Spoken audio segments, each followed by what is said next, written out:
নির্বাচনের আগে বড় জোট করে চমক দেখাতে চায় ইসলামী দলগুলো। নাম প্রকাশ না করলেও নেতারা বলছেন ভিন্ন ধারার কিছু দলও যুক্ত হচ্ছে এই জোটে। পিআর পদ্ধতিতে নির্বাচন দাবিতে শিগগিরই মাঠে নামার ঘোষণা দিয়েছে ইসলামী দলগুলোর নেতারা। এম রানার ক্যামেরায় মাহমুদ সোহেলের রিপোর্ট। সরকারের রোড ম্যাপ অনুযায়ী ত্রয়োদশ জাতীয় সংসদ নির্বাচন হবে ফেব্রুয়ারির প্রথমার্ধে। এরই মধ্যে নির্বাচন আয়োজনের প্রস্তুতি শুরু করেছে কমিশন। প্রকাশ করা হয়েছে হালনাগাদ খসড়া ভোটার তালিকা। নির্বাচনে বড় জোট করে চমক দেখাতে চায় ইসলামী দলগুলো।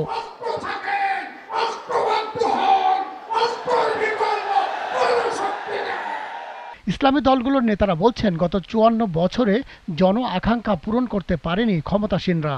উল্টো ঘুষ, দুর্নীতি আর চাঁদাবাজিতে জড়িয়েছে তাদের নেতাকর্মীরা। তাই বিকল্প হিসেবে এবার ইসলামী দলগুলোকে বেছে নেবেন ভোটাররা। কেন ব্যর্থ হয়েছে বাংলাদেশ?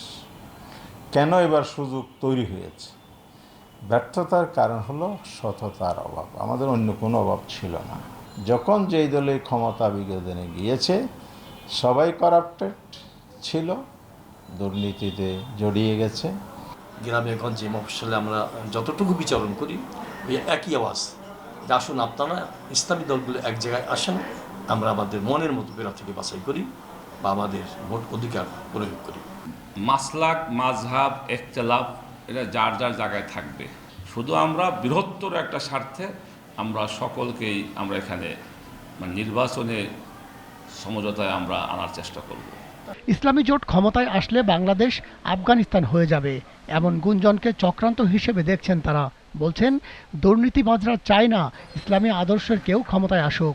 এই আলেম সমাজ বিগত ১.৫ যুগ ধরে ১৫ বছর অধিককাল যে পরিমাণ নির্যাতিত, অত্যাচারিত হয়েছে এটা ইতিহাসের সকল রেকর্ড ভঙ্গ করেছে। এই জায়গা থেকে নিজেদের মধ্যে একটা উপলব্ধি এসেছে, আমাদের এখন এক হওয়া ছাড়া বিকল্প নেই।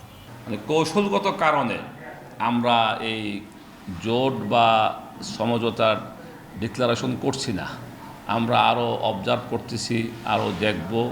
এরপরে যখন সময় হবে তখন ঠিকই আমরা এটা ডিক্লারেশন করব। বাংলাদেশ খেলাফত মজলিস, জমিয়ত ওলামা ইসলাম, বাংলাদেশ জামাত ইসলামী সহ বিভিন্ন দলের সঙ্গে বারবার করে বৈঠক হয়েছে, এখনও চলমান। প্রত্যেকের একই কথা, আসলে আমরা একটা বাক্স পাঠাই। এইটা যদি পাঠানো যায় সামনে একটা ভালো ফলাফল আসবে। এই যে নিরাশা, হতাশা যেটা, এটা দূর হবে আশা করতেছি।